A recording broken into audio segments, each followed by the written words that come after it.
Hello and welcome to the Landscaper Grow Show. My name is Mark. I'm your host, and today I'm interviewing Daniel Opalchenski at Fresh Cutz Lawn Care in Chicago, Illinois. Daniel, thanks so much for being with us today. Thank you for having me.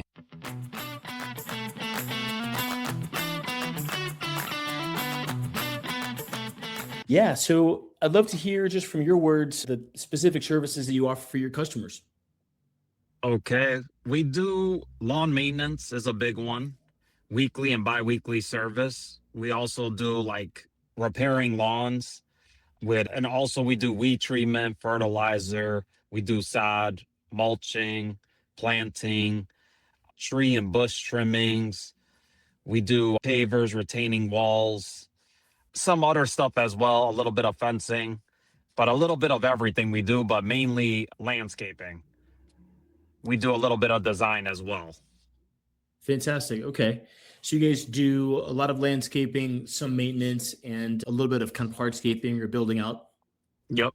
Correct. outdoor spaces. Okay, Yes. great. And can I ask what percentage of the business is kind of on that maintenance side, sort of the lawn care type Yes. work? When I first started, it was a 100% of the business. Now I have reduced it to 50% and 50% as projects. And I Okay. like it right there because it's just a good balance. Interesting. What makes it a good balance? I'm just curious about how you choose and how, lawn care and landscapers choose to spend more time on the kind of maintenance side, the sort of lawn care and maintenance side versus the landscaping kind of projects. Like, how do you weigh that decision and know where to find that right balance? I think the main thing is that when you're doing lawn maintenance, it's repetitive and it's very boring. So you're just on autopilot. Yeah, Mhm. you're doing a lot of properties, making a certain amount of money per day, but it's not as fun or exciting. So when you do projects, it gives you some excitement. It makes your brain work, and you make the clients more happier when you design something, and it's more fulfilling than lawn maintenance. So that's Uh-huh. why I started doing a lot more projects. And then also when I first started, I didn't know how to even trim bushes or how to lay down sod and mulch. So I just kept learning throughout the years, and then I started getting better at it, and I really enjoy it a lot more. But also the projects are just like one time, you get paid one time, but the lawn maintenance at least is like repetitive income, like passive income. That's how I would look at that. So it's kind of like a good balance of both. I would say you would need both. I mean, you could do just projects, but you don't have clients that are excited to see you all the time and have been with you for years. Projects are like maybe one or two a year from the same client. Maybe they won't call you back for a couple of years. So you just don't have the same relationship as someone you do with a lawn maintenance, where you get to see the clients more and to communicate with them more, on top of them having projects as well. Gotcha. Okay. Yeah. Great. How many people do you have on your team, Daniel? Right now, it's four of us total. We do need more people, but four of us total. It's me, my wife, actually, and two other guys. So that's how much we have right now. We do need at least two more people, but it's hard to find good help. We Uh-huh. have been working on that, but it's taking a little longer than we thought. Sure. Okay. Yeah. Great. And then just curious, this is the Lawn Care Growth Show. Curious about how, we're always trying to help lawn care professionals and landscapers know how to get more business and to grow their business, to get up to seven figures and beyond, ideally. What have you done to grow the business? I mean, do you have wrappers on the trucks? Do you have been put on any kind of door hangers? I mean, any other stuff that you've done, or has it been all just kind of word of mouth? Well, when I first started, it was Craigslist postings because this is my ninth season. So 9 years ago, I just did Craigslist postings, and I had a full-time job going to school, and I just started doing that part-time, and I actually stumbled upon it by accident. I was doing snow removal one season. I hated it. Then one of those clients kept messaging me saying, "Hey, I need landscaping. I need landscaping." And I was like, "I don't want to do it," because I thought it was just like snow removal. But then Uh-huh. he convinced me. So I just put an ad on Craigslist, took care of him, and then I realized I love it. I don't know why. Something just sparked in me, and I was like, "Oh my god, this is great." So I love landscaping a lot more than snow removal. Let's just want to clarify that. Yeah, yeah, but no, um, gotcha. but that's how I first started. Then I started doing Google reviews, and Google really helped me elevate my business. And I don't need to do any advertisement. It's mainly the Google reviews that is pushing me on the web and on in Chicagoland area. And Uh-huh. also you have to have like multiple locations to get more of the demographic and in the Chicagoland area. So that also helps us. Right, I noticed that. So you've got two Google business profile listings, correct? Yes. Yeah. Interesting strategy. I love that. So how did you, I mean, we've done that kind of thing a lot here with our business, helping, lawn care companies grow, doing two, three, four, five locations specifically to help rank with the Google business profile footprint. How did you go about doing that? And what was the process of setting up that second location? I think it was different like 9 years ago when I first started because I know now they got stricter and they Mhm. have a little bit more harder requirements because I have some friends that were trying to do the Google listing and get on Google Maps, but it was a little bit harder now because you got to show more proof. But Absolutely. I'm pretty sure it still wouldn't be too much of an issue right now. But when I first started, I was doing it out of my mom's house. So that's the first location. And then the second location is when I bought my place. And that's how I got it lined up over there where I live Oh, now. okay. And that's how I got the two locations. Uh-huh. And they just have to send you a verification through the letter. Google sends you one, and you have to confirm the numbers to make sure that's the correct address. Mhm. And yeah, it wasn't too difficult. It wasn't too difficult when I did that. And just getting the Google reviews to both locations, getting people to send you Google reviews is the most important thing. And it didn't cost me anything. And I just happened to learn that by luck, by doing it. And I'm like, oh, okay, it'll be nice. I'll have two locations and I'll get more people to see us on the map because they Mhm. check in the area that you live. So that's something that really helps. And then 100%. Yeah. yeah, the Google reviews help as well to get you on the top of the list for when they search like lawn care or Mhm. landscaping. So we're lucky and our small company is high on the list because of that. That is excellent. Yeah. Fantastic. Yeah, I saw you guys have got, I mean, just at one of your locations, you guys have got 79 reviews. That's amazing, man. And I mean, just Yeah. for the small team that you have, and it sounds like there's not a ton of like automation in place to do this. It's just you kind of sending off requests for those honest reviews. It's a Mhm. really high amount of reviews.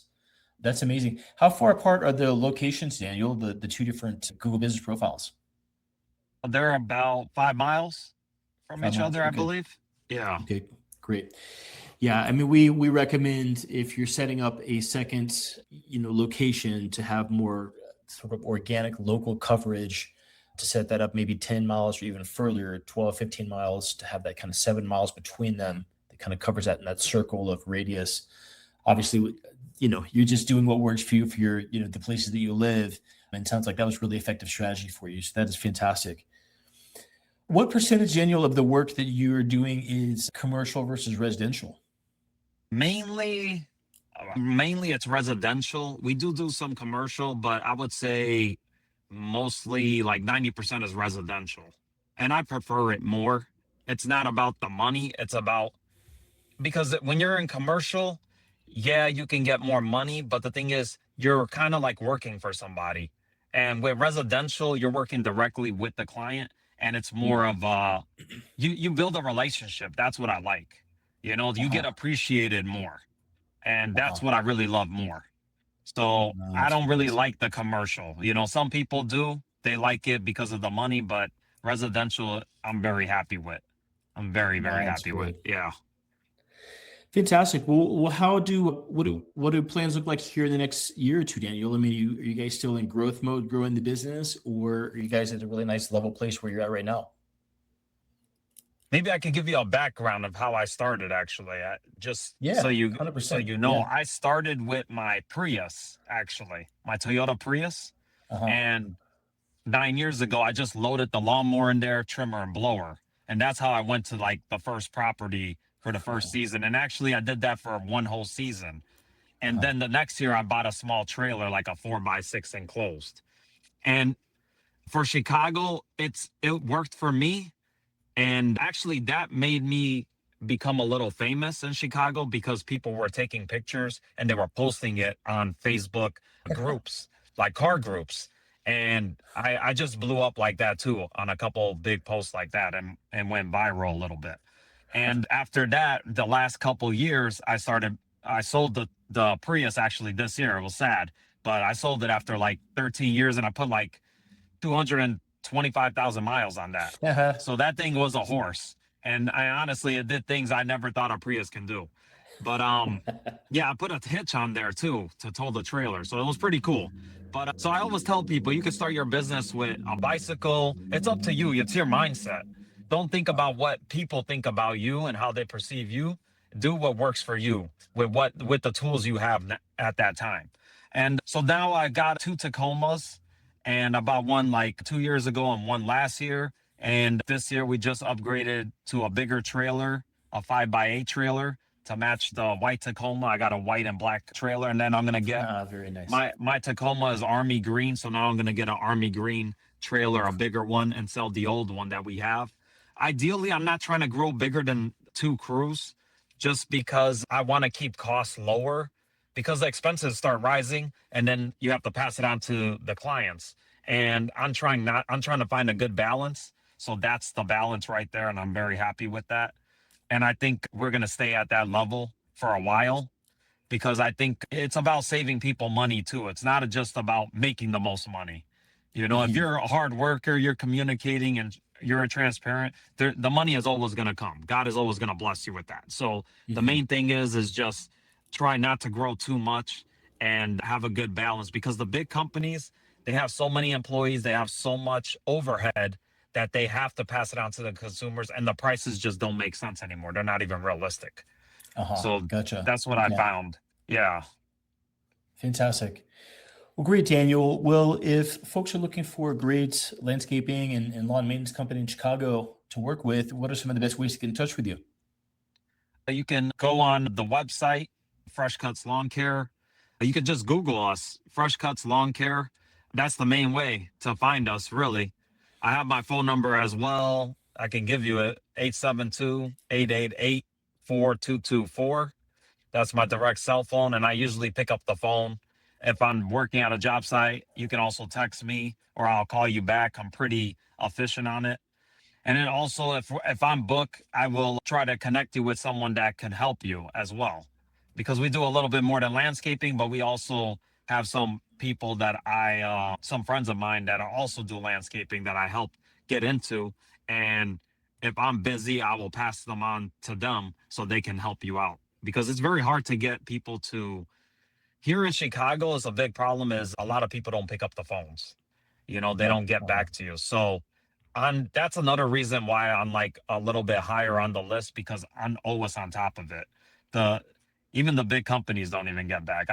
That's constantly a phone call and a problem that we're always having here in Chicago. So, Mhm. but yeah, Interesting. Yeah, well, fantastic. Well, very generous to share your number and some great ways to get in touch. Yeah, so if you're looking for a great landscaping company in Chicago, get in touch with Fresh Cuts Lawn Care. That's freshcuts-lawncare.com. And Fresh Cuts is spelled F-R-E, like fresh, Freshcutz, with a Z there, Fresh Cuts with a Z dash lawncare.com, or 872-888-4224. Daniel, thanks so much for coming on and sharing the story of your company today. thank you for having me. I appreciate it.